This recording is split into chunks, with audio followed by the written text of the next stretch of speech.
Hello, good morning, afternoon, everyone. Good afternoon. And welcome to the webinar on CO2 in industrial refrigeration. I understand you can hear me and see me fine now. We had a bit of a small technical issues, now it seems to be solved. So let me go very briefly to the introduction of the webinar. So for the program, well, I will give you an introduction in terms of, and my name is Álvaro de Oña, I'm the Chief Operating Officer at Sheco. I will give you an introduction in terms of relevant policy and market trends for specifically for industrial refrigeration. And then we will have a presentation with 3 different speakers. One is Marc-André Lesmeris, who's the president of Carnot Refrigeration. We will also have John Miranda, who's a founder and chief marketeer of emerging cold technologies.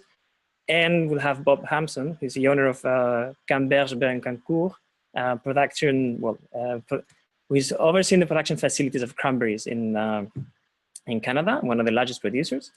And after we've done the round of presentations, including trends, specifically in North America, and the perspective of the end user, we would open the floor for questions and answers. You can send your questions anytime during the session, but we will take them at the end of the presentations.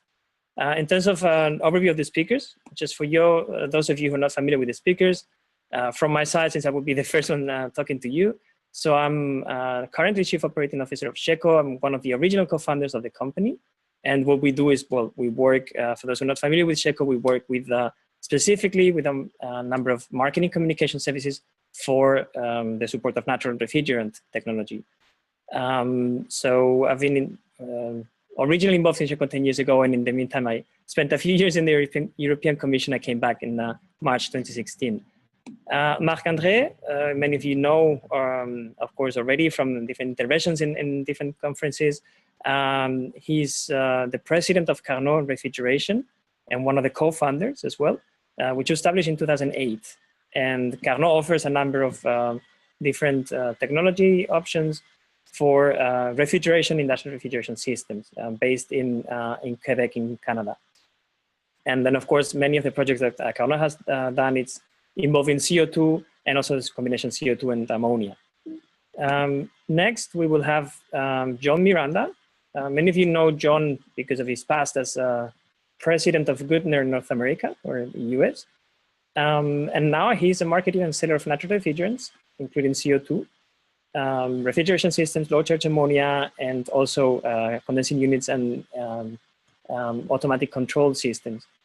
So he has his own company and works very much in cooperation with Carnot. And finally, we'll have Robert Hampson, Bob Hampson, sorry, representing Camberge-Becancourt, which is one of the largest producers of foods, and in this case, cranberries in Quebec. And he has a background in the industry for many years, including memberships of different associations, including ASHRAE, IARW, and Institute of Refrigeration, as well as the International Institute of Refrigeration. Now, going to the content of today's webinar. First, something that is important, of course, to bear in mind is the policy background, the policy landscape, that it's having an influence in industrial refrigeration. So as you know, this sector is very much influenced by the recent developments at the global level. One is the Paris Agreement, which is putting pressure and, of course, is helping the development of climate-friendly technologies. And more directly related to our sector, we had the Montreal Protocol, and recently in 2016, we had an amendment to this protocol called the Kigali Amendment, as it was signed in the city of Kigali in Rwanda, with an overall target to reduce the global use of HFCs, and with targets that are different depending on the region and the type of country, divided according to the Montreal Protocol. What is important to know is that in many blocs in North America or even Canada had their own HFC legislation, of course, but what Kigali is doing is putting this on a global scale. And this is also having an impact in industrial refrigeration. Even though it was already dominated by ammonia, there's still a large population of installations in North America, specifically using HFCs. Now, zooming in a little bit more in North America, well, we have, of course, the EPA SNAP program, which is the program overseeing the approval of alternatives to HFCs and to refrigerants in the market. Now, unfortunately, this program is on hold as, well, with the current administration in the US, of course, the support for EPA and for these kind of programs is not at this peak. There was an appeal actually indicating that EPA does not have, well, a first court ruling in Colombia saying that EPA cannot force companies to replace HFCs with alternative systems with a lower GWP. This is being challenged, including chemical manufacturers such as Chemours and Honeywell. And for now, it is uncertain whether this challenge would lead to reconsidering the decision and opening up again and making the SNAP program applicable again. For now, it's on hold, and it's not certain when this will be lifted, this restriction. Now, the good news is, and whether in the federal level we see that the progress is uncertain, there is quite a lot of progress in California, and it's leading the way in this sector for the rest of the country. So there are several things that are happening in California that are relevant and worth mentioning. First is the strategy on short-lived climate pollutants, which was approved last year, to reduce the use of HFCs by 25% in 2020 and up to by 40% in 2030. At the same time, California has adopted its own ruling to give effect to SNAP in the Californian state. So this is already by proxy, the SNAP ruling and the permission to use other type of refrigerants is in place in California since March this year. Next to this, there's another piece of legislation in California, which is the Cooling Act, which was introduced in February 2018 by Senator Lara. Senator Lara, by the way, will be speaking at the upcoming Atmosphere America conference in June in Long Beach, is championing this initiative to put pressure and to facilitate the deployment of low GWP and notably also natural refrigerants in the market as alternatives to HFCs. What is relevant from California and also based on the previous experience is that very often when something is adopted in California and it works at the state level, it has then a knock-on effect on the rest of the country. Next, in Canada, well, the country has its own legislation to put pressure and to phase out gradually the use of HFCs with a calendar of restrictions according to the equipment. So the different types of refrigeration equipment are subject to different deadlines. The first one's coming already in 2020. For now, there was also an initiative and a plan to introduce nationwide carbon pricing in 2018, which is not confirmed as far as we understand, and specific bans per sector with of refrigerants with a high GWP value, of global warming potential value. Now, regarding market trends, when it comes to industrial refrigeration in particular, what we see is an increasing competition, and not only between the traditional, let's say, chemical refrigerants, HCFCs and HFCs, but also more interesting also as well among natural refrigerants themselves. So we've seen an introduction of cutting-edge technologies with natural refrigerants, including low-charge ammonia, including CO2 transcritical, and including a combination of CO2 and ammonia. The drivers for this, well, first of all, it's been the safety. Second, the efficiency, higher efficiency of the systems. The ease of servicing to make also the maintenance of these systems as easy as possible for the end user, and definitely the return investment for the end user. Given also the size of the energy bills for industrial installations, especially the focus on efficiency is very, very important. All this is resulting in a growing competition, which as a result is we've seen prices being pushed down and more choice, and the technology with natural refrigerants becoming more widely available. So some of the trends that you see, some of the systems and configurations that we're seeing more and more in the market, they are from the traditional large ammonia systems to the small package ammonia systems with a lower charge. or even the combined cascade systems with ammonia CO2 and also CO2 transcritical. In that sense, I would just mention a couple of case studies with CO2 transcritical industrial refrigeration, as we've seen more and more of these type of applications, and not only in Europe or North America, but in different parts of the world. So one, for example, we reported recently is about a winery in Italy, in South Tyrol, which counts on a CO2-based brine chillers, including, this is a very developed system with gas coolers and heat recovery for the installation. Another one that we saw recently, it was in Tokyo, and a cold storage facility for fruits and vegetables using a traditional standard CO2 transcritical system. And also recently, we saw an application in Mexico with a cold storage distribution center with ammonia and glycol CO2 system circulated in the plant. Next to this, we've also seen examples, for example, in Spain, in a fish, in the fish factory, with two different systems using also the ejector technology. Ejector technology has been very popular, has been experiencing a strong growth in commercial refrigeration applications. We start seeing its application now also in some industrial installations. Another one in North America is a cold storage of a Japanese style dessert using ammonia CO2 unit. And also in Johannesburg, in South Africa, we also covered recently an application of CO2 transcritical systems for an outdoor installation in a meat processing facility.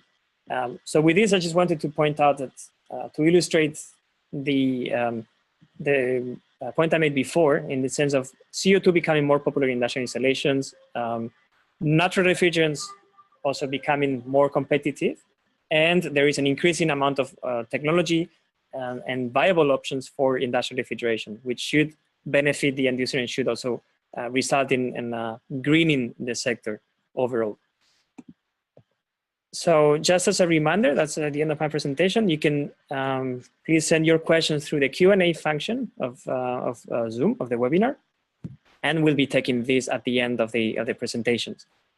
So thank you very much. I would then give the floor to Marc-André and John and Bob, who are going to be delivering the presentation together. So Marc-André, the floor is yours. Hello, everyone. If you're ready, please take over. Do you hear? Okay, I will start. Hello, everyone. So good morning. Thanks to be there.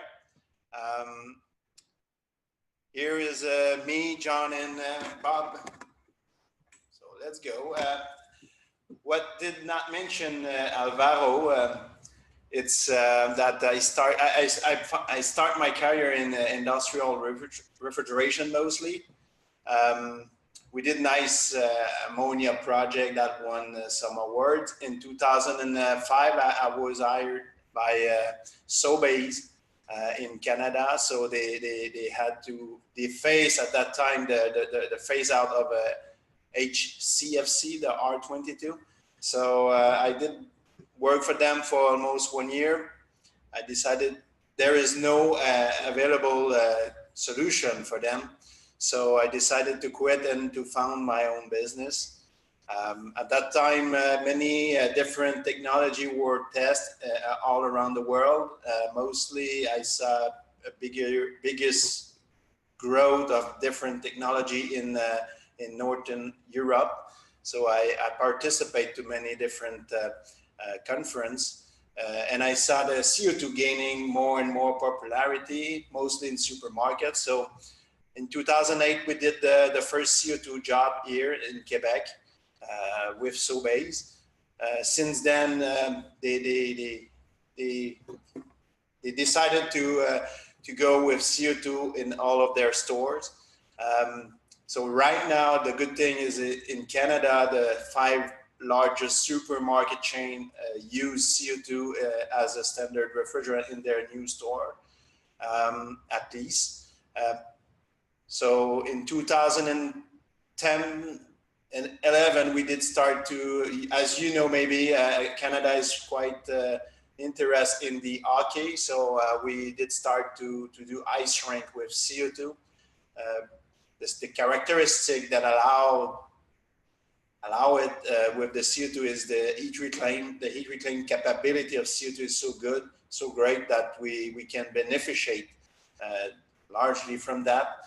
And so the energy balance, when you consider only the refrigeration side, is one thing, but when you add on top of that what you can do on the rejection side, you improve so drastically the overall efficiency of your system, then that's give you a system that is nothing can compare to that. So it was in 2012-11. We did also at that time ammonia CO2 cascade industrial application. And more recently, we did start to work with another great characteristic of the CO2, the high pressure, the capability of the CO2 to be able to thermosiphon really with a powerful strength. So right now we cool 69, we're at 69 data centers systems already. It's a really, really nice opportunity because most of the time the heat inside the room, the temperature is higher than outside, so you can beneficiate for thermosiphon like nothing else. Right now, this is the map of the most of the system. We have some in France and in Alaska, but mostly where our system are situated is this map, are shown in this map. We have system already industrial system in the US. We're at 5 right now. We're delivering a larger systems right now. It will be the 5th one. We have 15 industrial CO2 transcritical systems in operation right now, and many supermarket, as you can expect, and data center chillers. What we do is quite simple. It's a package unit. We do with a minimum of information, we can package as a kit the refrigeration system, including the gas cooler and the evaporators. So we do some tricky thing for the hot gas defrost and really simple things, so we can pre-program and pre-ward everything in our new facility. We just moved in the new facility 3 weeks ago, so it's allowing us a large surface to be efficient on our work. So I will leave you, John, have a brief conversation. So John. Thank you, Marc-Andre. So industrial refrigeration's customers considering CO2 today are either using halocarbon or ammonia-based refrigeration systems. For customers with halocarbon refrigeration systems, the challenges are regulatory compliance, the uncertainty of future refrigerants, a big one, refrigerant leaks, and the cost of refrigerant replacement. For customers who have traditionally used ammonia refrigeration system, the challenges are regulatory compliance and the risk associated with an ammonia leak.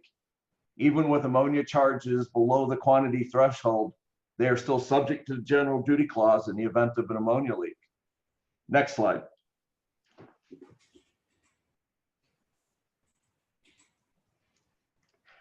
When you evaluate a distributed CO2 system from an application standpoint, it has the best total cost of ownership. Whether you're doing a greenfield project or a retrofit project, you do not need a mechanical equipment room. With a distributed CO2 system, you do not need an evaporative condenser, indoor water basin and pump system, no diffusion tank, and of course, no refrigerant pumps or circulator vessels. With significantly smaller pipes and insulation requirements, you have less roof loading and lower installation costs. The key subject on the electrical energy side, we optimize the CO2 system by operating at higher suction levels as a result of proximity and lower piping pressure losses. Recently, I looked at an existing 650-ton system at a grocery distribution system that was operating at a 14-degree suction level. With the distributed CO2 system, our suction level would be 4 degrees higher at 18 degrees, as an example. We optimize CO2 system performance by floating the system condensing pressure to 50 degrees by utilizing a unique hot gas defrost system that saves condenser fan energy. And also by eliminating all pumping energy associated with cooling water and refrigerant feed. We basically harness the pressure of the CO2 system. By leveraging the efficient heat reclaim qualities of CO2 for dock dehumidification, heating, underfloor warming, hot water, and reheat for food processing rooms. And lastly, by matching of suction levels resulting from a distributed CO2 system approach. Recently, I looked at a new meat processing plant that was designed at a single suction level of 16 degrees. With a distributed CO2 system, we were able to design for 2 suction levels, 18 degrees and 28 degrees, respectively. On the water energy side, our adiabatic gas coolers use 90% less water than evaporative condensers and require no water treatment. I recently participated in the audit of a 960-ton medium temperature facility that was using more than 13.5 million gallons of water per year. The application of a distributed CO2 system with adiabatic cooling condensing for the same facility would only use 1.46 million gallons of water a year, just a tad over 10%, with no sewer or chemical treatment costs. From a maintenance standpoint, oil pot draining, compressor shaft seal replacement, and belt adjustments are eliminated.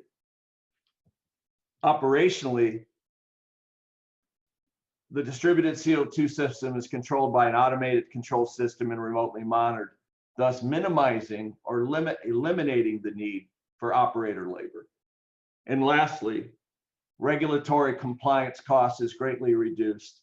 This attribute we have found to be the most important benefit for end users.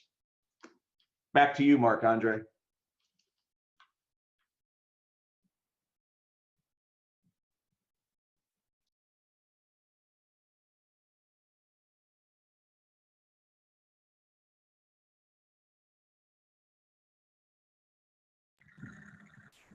Marc-Andre, I'm not sure the microphone is working for you. Maybe you can check if you can unmute yourself. Hello, I'm sorry for that. It's fine. Actually, the sheet that you can see is a second phase of a first project. It was an initial project of 500 tons. You can see it was an ammonia CO2 cascade system. You can see the mechanical room required on the left lower side of the sheet. And on the second phase, we just terminated a few months ago, you can see the mechanical room that is required for 60% of the capacity of the first one. So it's drastically reducing the infrastructure you need for the refrigeration system. Efficiency is something, but there's also a lot of other costs related to the refrigeration system. And this is a particularly educational project where we can see the difference on this at the same site.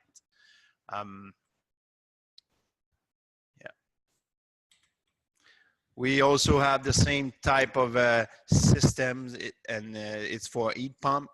Pretty much the same thing than an ice shrink. So it's a chiller. You can reuse the heat in an efficient way, whatever you need it. We did different analysis, and the efficiency is really good. Here is a place where we have three different, it's an ice shrink facility. There's 3 ice shrink. It was an existing facility. There is 2 swimming pool, library, and also public office. So we have on the higher side the the existing mechanical room before the renovation, and the small compact system after. It's in Montreal. The size of you can see also on the roof many different things, all the maintenance you will have to do for the evaporative condenser, like this. You have the painting of the pipe, you have all the chemical treatment compared to a small gas cooler on the right side. So, and now it will be Bob's turn. Hello, everybody. All of the things that John had to say are true, and I have a few more to add to the list. We're in the cranberry business in Quebec. We grow about 15 million pounds of our own product, and we store around 50 million pounds for other customers. We freeze the total quantity of about 65 million pounds of cranberries in those wooden tote bins. We got into the storage business to go past our farming operation because we were organizing for many years our customers' storage requirements elsewhere. And we decided that we could offer them one-stop shopping, and we could take away their problems of having to organize outside storage. When we first started to look at the possibility of building the plant, we looked at what had been considered up to that point typical options, which would include ammonia cascade. And we finally landed on CO2 for a number of good reasons. One is that it was about half the price of an ammonia system.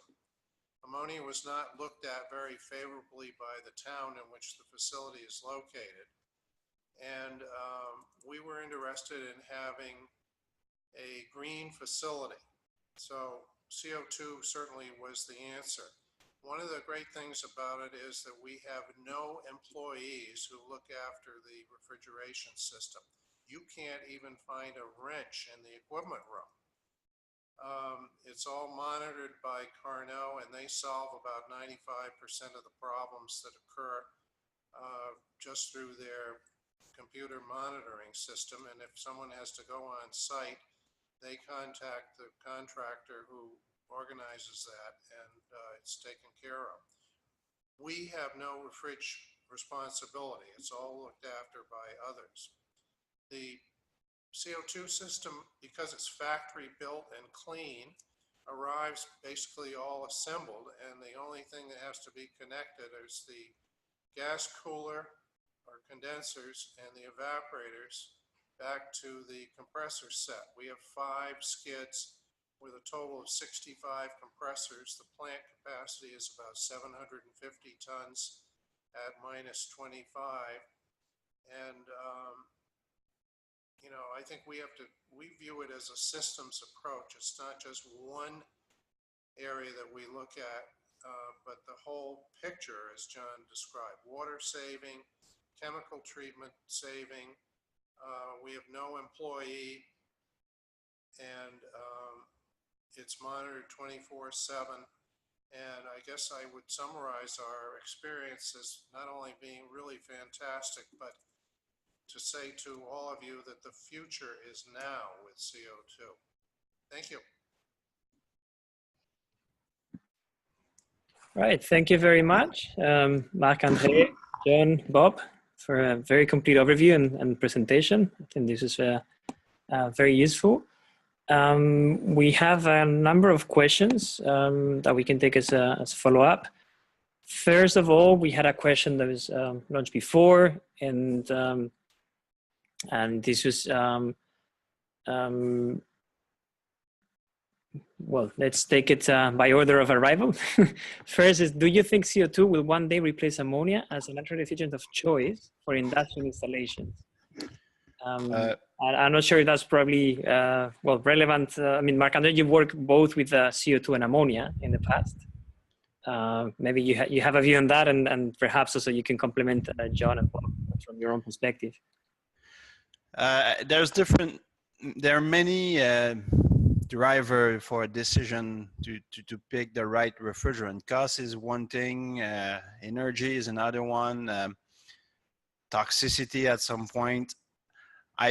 The more I work with CO2, the more we do different thing. The more I see opportunities that can. Honestly, if you ask me the same question, let's say 3 years ago, I would say no. I would say 50%, let's say, of the installation in industrial will be ammonia. But the more I go, the less I see opportunity with ammonia because of the toxicity of this gas, the complexity of the system. You need to have more components, the larger the size of the systems, also what it is required to handle those systems. So the more I see the system in operation with the ejector, let's say, the more I don't see a reason why to continue in the ammonia way. What we see today, we see compact low charge system or rooftop unit with ammonia system in it. Still, maybe you reduce the charge, but you still continue to increase the infrastructure around. So this is not necessarily in my point of view, the better way to approach the overall system. So yeah, that's my point of view right now. And Bob want to add something. Well, I have some experience in operating ammonia plants, and certainly the cranberry freezing plant that we have with CO2 is much more simplified.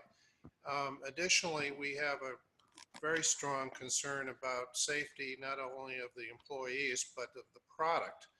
And as you probably know, any leak of ammonia with cranberries turns the product black and will make them unusable. So from a customer point of view, we want to afford the customer the greatest safety and the preservation of their goods. And unfortunately, ammonia is not a refrigerant that we could consider in good faith.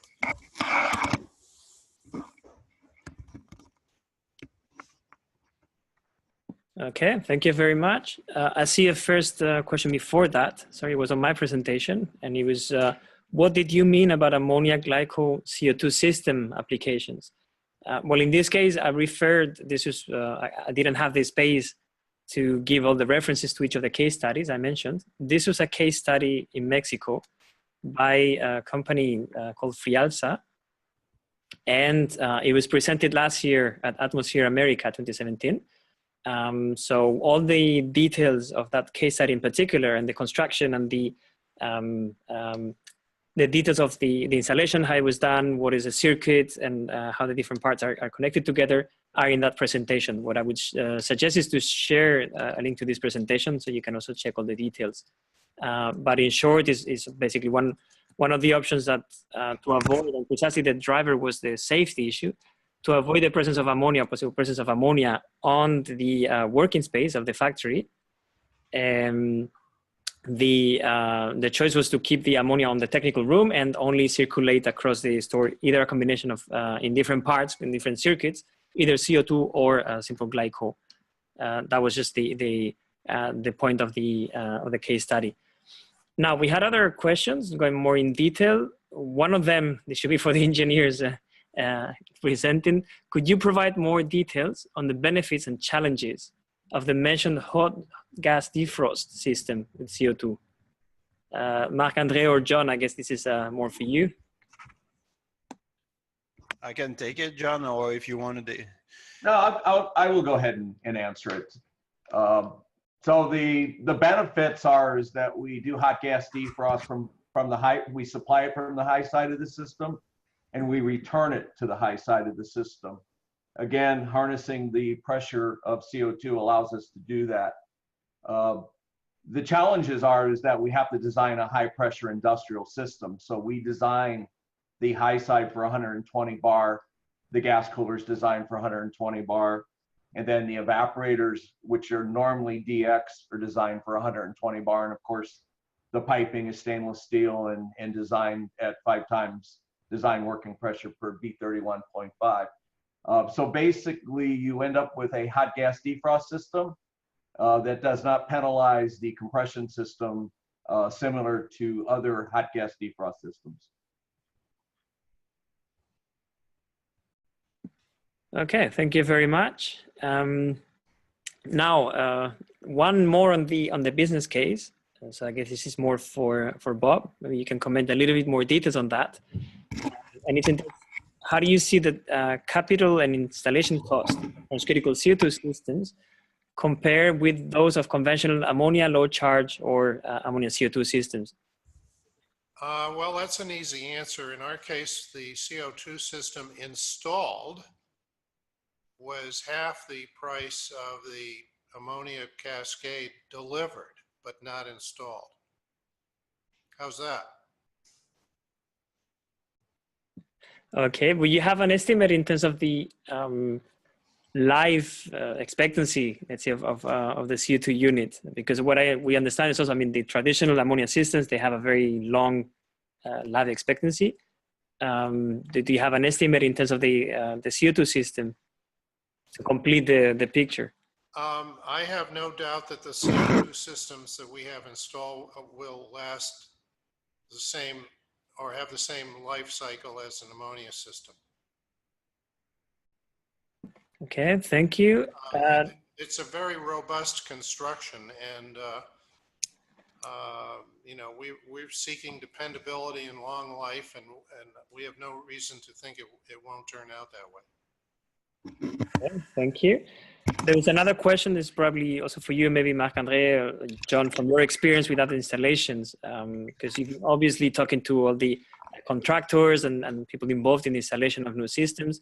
What do you see are the training challenges for technicians involved in these kind of installations who are used to the traditional ammonia systems and they have to then operate a new system with CO2? That's a good question. There's I always say then in commercial with the low pressure system, when it's a system that is used in supermarket, the fact that is a low pressure system because of the cases increase the challenge for the training of the technician, because of that low pressure system, every technician that we call on the site need to be knowledgeable enough rapidly to solve the problem if there's a problem. But we don't do low pressure system, and we don't recommend to do low pressure system in all of the other sectors that we are, even the chiller, the data center, or we also have an industrial CO2 transcritical system for warehouse or process. And this, to be totally frank, and this based on the comments that we receive from the contractor that we work with, there's no big deal. It's refrigeration. Most of the year you will operate as any other refrigerant. It's a compressor, compression system. We also had the manual and electronic gauge on the system, so the technician don't need to connect his own gauge on the system. So you just have to look at it, and that's quite simple. So we do a training here in our facility. We do a theoretical training and also practical training. But most of the guy we work with, they go on site and we assist them on site to do the startup, and that's enough. They are happy with this and they are comfortable enough with the system after. Okay, thank you. There's a very simple question. I guess it's referring to the mention of John during the presentation, indicating what does free reign mean? I'm not sure if this is relating also to the fact that you mentioned the amount of water that you could save by the CO2 system. John, you want to comment on that if this is my correct interpretation of the question?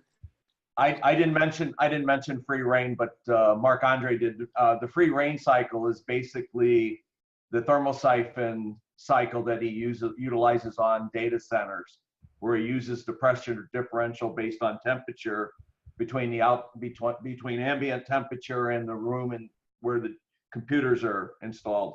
So if I'm correct, Marc-Andre, 1 degree is equal to about 15 psi with CO2. So if you have 3 degrees temperature difference between room temperature and outside temperature, you have 45 psi of driving force for the thermosiphon system. It's Yep. depend at which temperature, but let's say around 75 Fahrenheit, you will get 15 psi for each degrees of differential. So if you're inside your room or inside the process, we also have chiller that work like this. If your process is at, let's say, 70 and you have a temperature outside at 60, you will get 10, let's say, we simplify it, but it's almost 150 psi to pump the vapor just by thermosiphon. So it's a really, really powerful thermosiphon refrigerant. So we did patent and design a machine that automatically switch from thermosiphon to mechanical cooling just by the needs on the cooling side. So. Okay, thank you. I so wanted to comment. I wanted to add that this thermosiphon cycle can be used outside of data center applications, and not only for CO2, but for ammonia. In the one facility that Marc-Andre showed with the cascade CO2 system with ammonia and transcritical, the ammonia system is actually doing free cooling for 1,000 hours a year because of the weather or climate in the Montreal area. And in colder climates, you can also do thermosiphon cooling and take advantage of it to get, we call it free cooling because you're not using the compressors. Okay, thank you. Now there's another short question on direct expansion systems. What's the maximum pipe length, typically without refrigerant pumps? That's the beauty of the CO2, and it's a really major factor in the choice of the CO2. Typically, when you do refrigeration, let's say ammonia system, you will allow from 2 to 5 degree F of equivalent temperature lost in your line. So if you do the same thing with CO2, for ammonia, 2 to 5 degrees will represent 2 to 5 psi of pressure loss. With CO2, 2 to 5 degrees will represent 40 to 60 psi of pressure loss. So that's allow you to design your line really more effectively. So you can run line way further from the mechanical room without necessarily having a so large diameter of the line. So we just did the 500,000 square feet refrigerated warehouse 2 years ago, and the largest diameters of the line was 2 inches. So I think it's a big factor in the construction side, and speed of the construction also. We are not the lowest, the longest. We're not the weakest in the construction cycle. Most of the time, the refrigeration is not even considered in the shortest. Yeah, the building cycle. Yeah. Okay, critical, thank you. the critical path. Yeah. Yes, go ahead. Sorry, you wanted to mention something? No, I just the refrigeration time to put in place is shorter than necessary what you normally necessitate for the construction of the building. So yeah, Bob mentioned 3 weeks in their plans. Okay. Now a bit more general question: is CO2 more suited to certain industrial applications than others? And I guess is there an optimal point where CO2 is competitive, and beyond certain size, then it stops being considered an option? Do you have a view on that? There is many factors to decide what is the the question needs maybe more detail because the choice, the reason why you decide to pick a refrigerant can be different choice. Most of the time people refer to the energy consumption. Yes, this is a factor. Then when you look at the thermodynamics properties of ammonia and CO2, you can put some conclusion, but in the real life, the way we use the CO2, the way we design the system, we can operate at different conditions. So if you do this analysis based on the overall thermodynamics properties of the refrigerant, you need also to consider those facts. So for example, you need to consider all the pumps that you will use to, if you do a recirculating system, you would need to also consider everything that is related to that, but also outside of the energy efficiency, you also need to consider all the sides expense. And we mentioned that earlier, but the infrastructure you need to put in place those systems are can count on a big proportion for the cost. So Bob want to add something.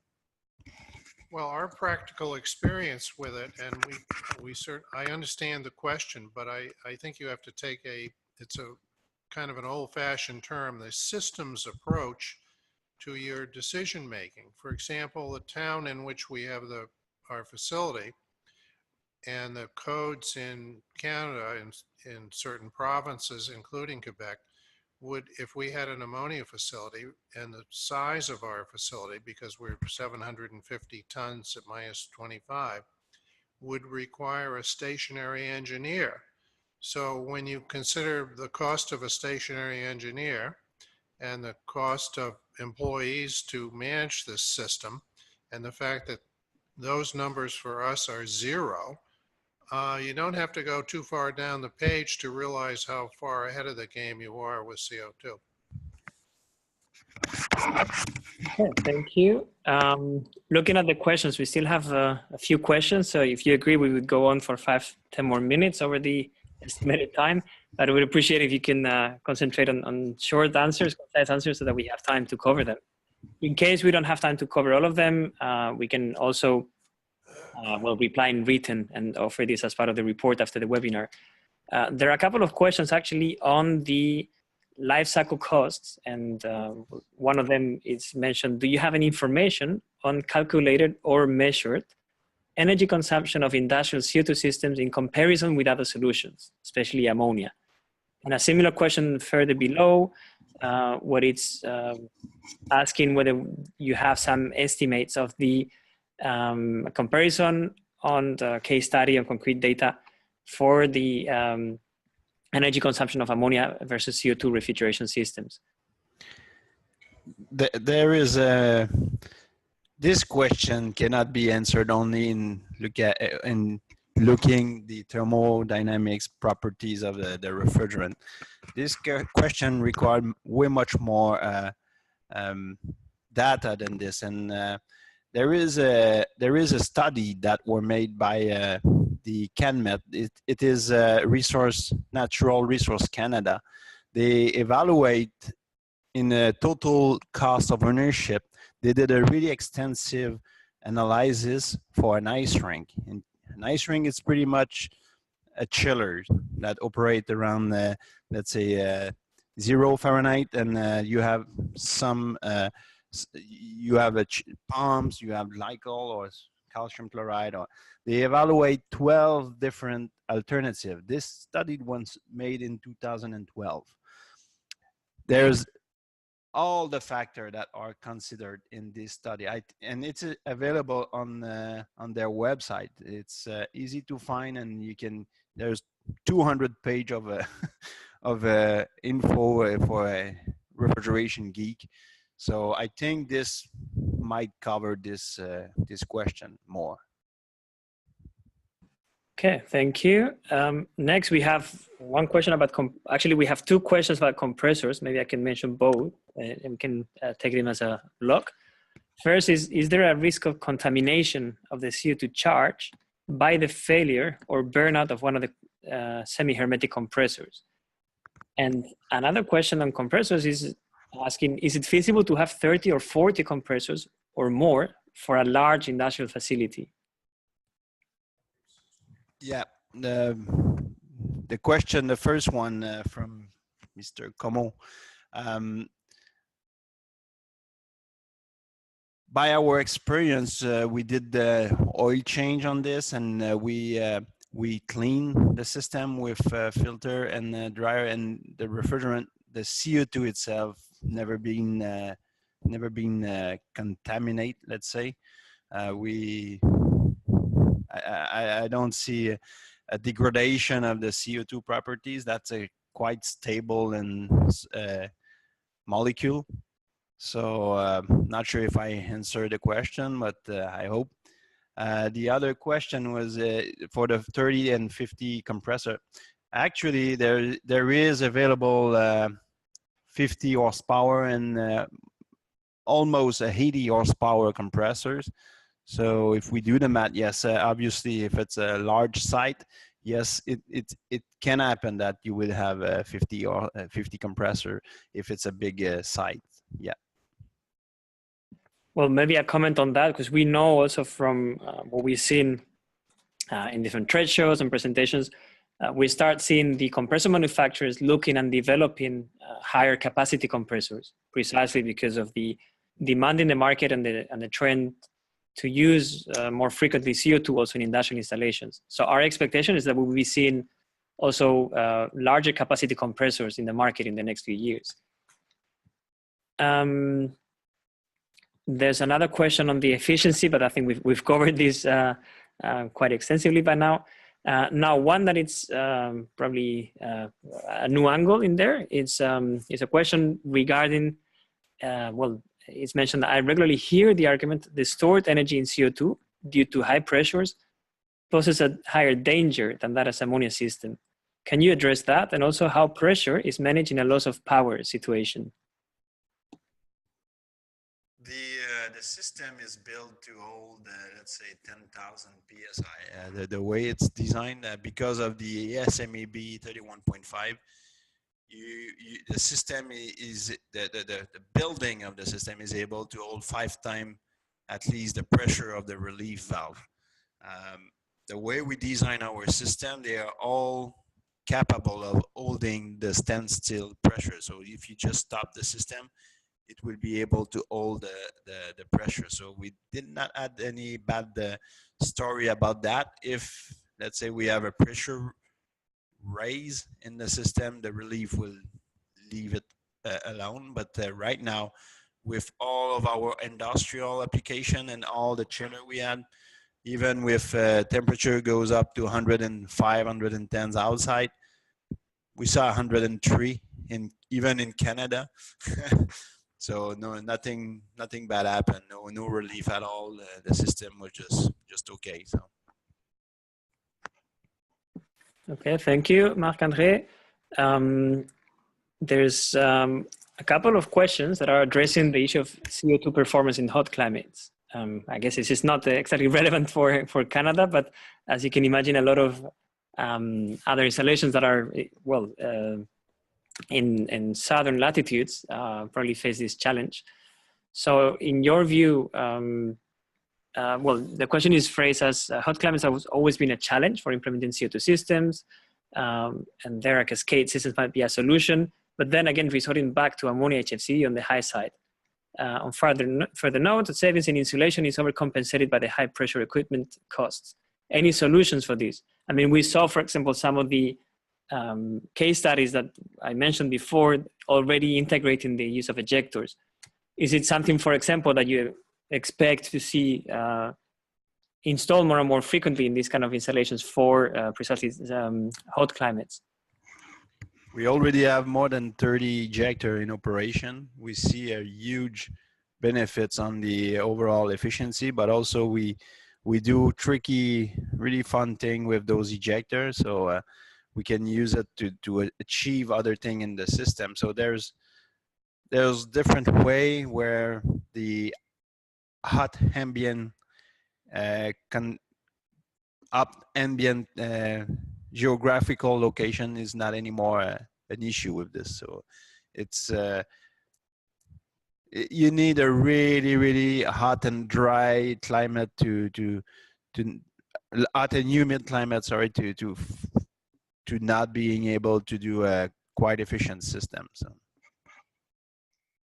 I would like to add to this discussion, and I think I'll help answer one of the questions earlier. When you look at the climate of the U.S., you know, if you draw a line right through the middle of the country, and then, you know, kind of went south once you got to California and Arizona, you would say that climate-wise, this is a perfect area for CO2, either because of ambient temperature or a depressed wet bulb temperature to allow you to run lower temperatures with adiabatic condensing.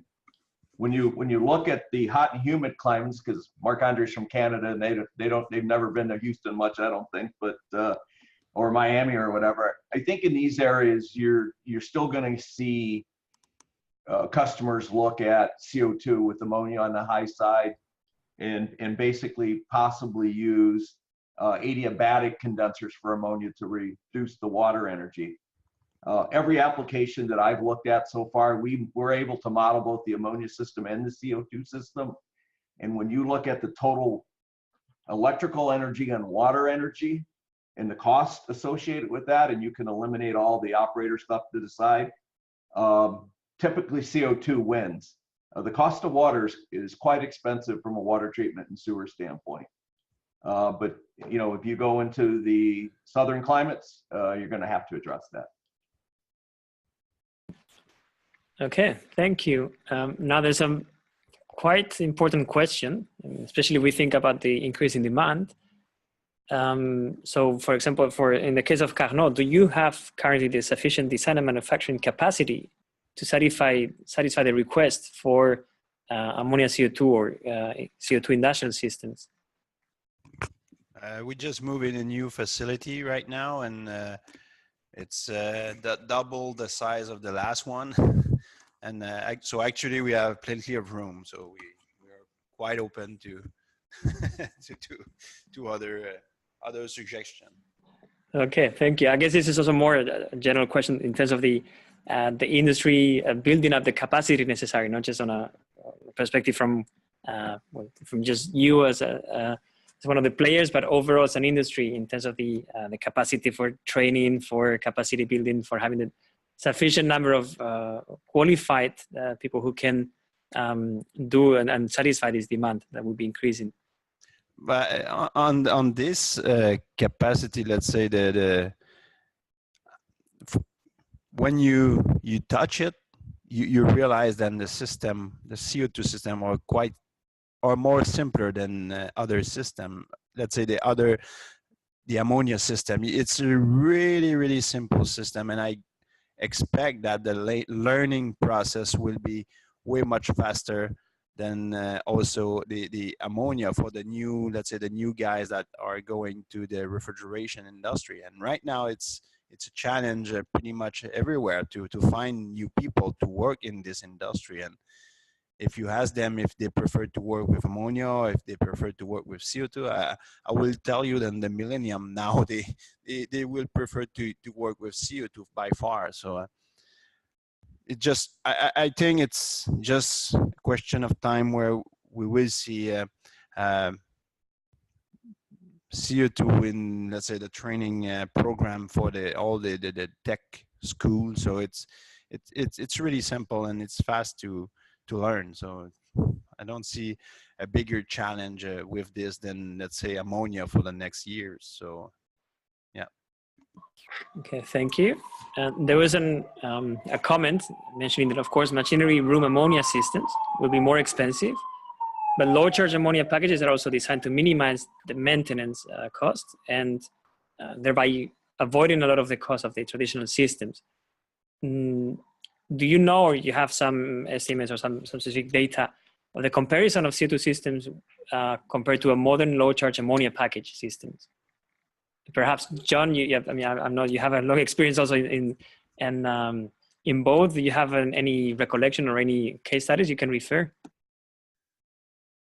No, I don't have anything on pricing comparison, and I think that as pro CO2 as Marc-Andre is, there's clearly a market for low charge ammonia rooftop units, and there will continue to be, and I think, you know, I think that will be the future. I think someone asked earlier, will CO2 replace ammonia?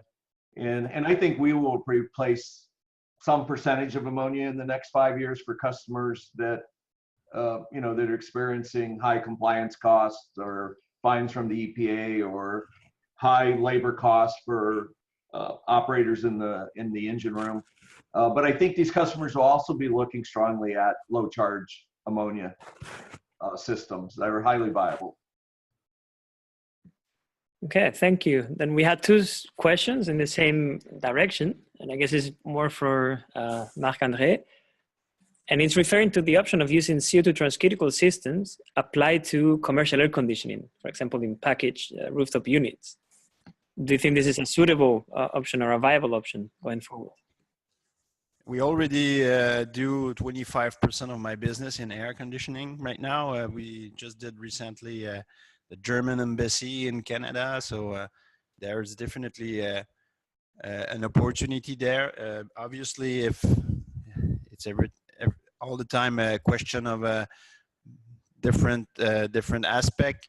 If you compare a CO2 chiller compared to a small commercial chiller that are built in large series, it's tough to be to convince a customer on the cost side, let's say, but still there's opportunities where when the cooling load is all year long and you have cold temperature outside, so this might make sense at different point for different application.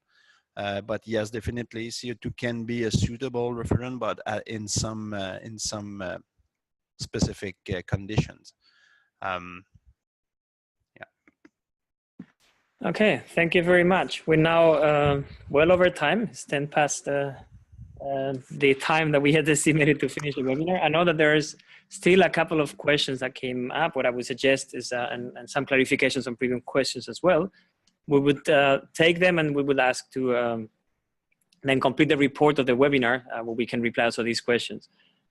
For those who are more interested in the topic, of course, there will be next opportunity to discuss these and other issues with natural refrigerants at the Atmosphere America conference that will take place in Long Beach in California in mid of June. With this, I would like to thank once again our presenters, Marc-Andre, John, Bob. Thank you very much. You will find for the rest of participants all the materials, the video recording and the presentations on the website of sheccoBase webinars. And I hope to see you then all in the next edition of webinars coming soon. Thank you very much. Thank you very much, everyone. Yep. Thanks. Bye-bye.